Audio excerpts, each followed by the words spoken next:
Alright guys, we finally know how the version 6.4 banners are going to look like, and especially since apart from Varka and Flins, Skirk and Escoffier are both going to be in version 6.4 as well, a lot of you are probably wondering who you should pull for. Well, it's really complicated, especially for F2P players and all the people who want to pull for Varka, so before you make the wrong choice and waste all your Primo Gems, let me give you some honest advice on who you should pull for. But before we get into it, if you want to pull for Zibai or Varka, let me introduce you to lootbar.gg. On Lootbar, you can save over 25% when buying Genesis crystals. On top of that, new users also get a 10% off, which is much cheaper than buying them in-game.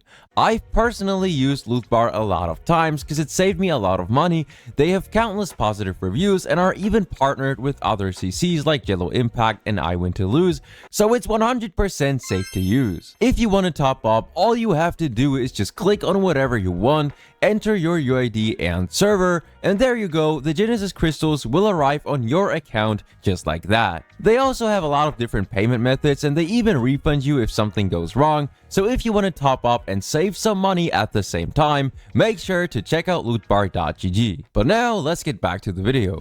Alright, so starting with Varka, this one is a little bit complicated, let's just say that.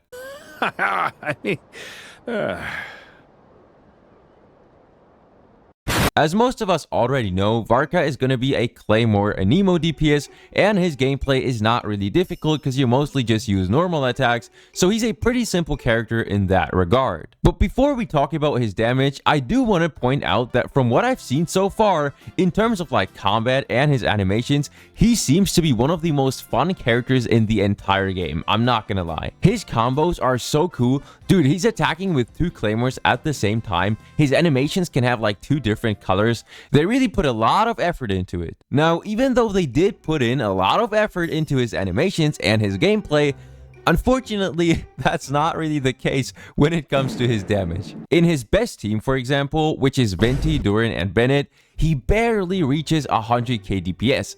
That is the highest he can do at C0. Now, just for comparison, Zibai can reach like 140 to 150k DPS at pretty much the same level of investment if you use her in the right team. And also keep in mind that if you don't have Venti and Durin, especially Durin, Varka's damage is gonna be even lower, like around 80 to 90k DPS. Oh, and one thing that I almost forgot to say about Varka is that he's very likely to get stronger once we get Nicole in version 6.6. Because obviously, she's going to be another character that's part of the Hexen Circle, which means she's most likely going to make Varka a lot stronger. Who knows, maybe she will be able to bring his DPS up to like even 130k DPS or something.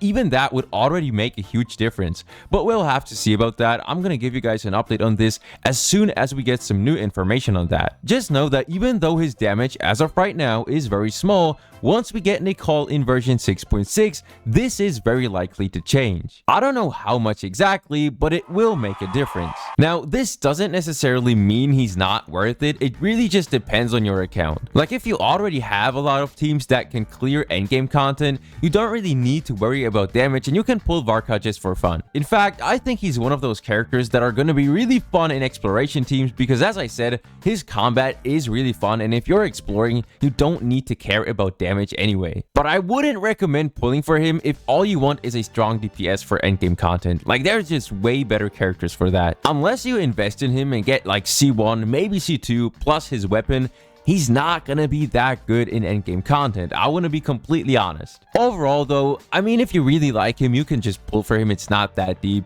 But don't expect anything crazy in terms of damage. And if you're like a new player who needs a strong DPS, you should probably try to go for Skirk or Flins instead. Personally though, I'm going all in on this guy. Moving on to Skirk and Escoffier, the best way I can explain these two is that Skirk absolutely needs Escoffier, but Escoffier doesn't need Skirk. Because while Skirk is one of the strongest DPSs we have in the game, the moment you try to use her without Escoffier, she becomes a lot worse. Skirk loses like 30 to 40% of her damage if you play her without Escoffier, so you really want to use those two together. As long as you do that, Skirk will absolutely obliterate any content in the game. Like, she's genuinely insane, bro, even at C0 without her weapon. So if you are someone who maybe already already has Skirk, but you don't have Escoffier, you have to pull for her. Trust me, it's gonna be worth it.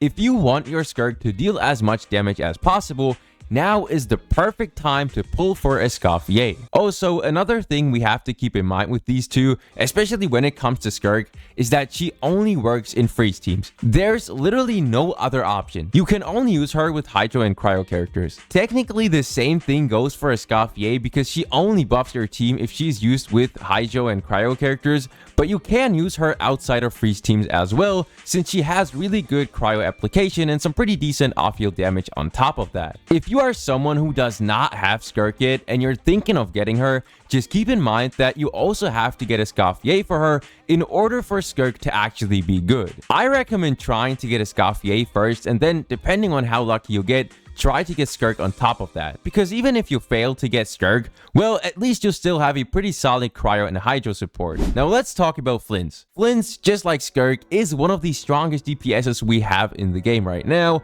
but he kind of has the same problem that Skirk has. He really wants Ineffa because she gives him like 30% extra damage, a shield, and she deals off-field electro damage on top of all these things. That aside, obviously you want to use him in Lunar Charge reaction teams, so if you already have Columbina, Flins is going to be even stronger. And what's really cool about this is if you somehow don't have Ineffa yet, Columbina is going to make up for that. Not completely, of course, you still want to get Ineffa for him, but it's already going to be much better than a completely naked Flins with no Columbina and no Ineffa. But assuming you have Ineffa and you're thinking of getting Flins, it is absolutely worth it. His gameplay itself is really fun, especially because of his burst. Like, look at this. Look at how freaking tough that looks. And then also, he just deals a lot of damage, right? He just is a really good character to have, and if you like him, or even if you just want a strong character to have on your account, and you have the right teams for him, I can only recommend him. There's absolutely nothing you can do wrong with him. If you're like relatively new and you need to have a good DPS,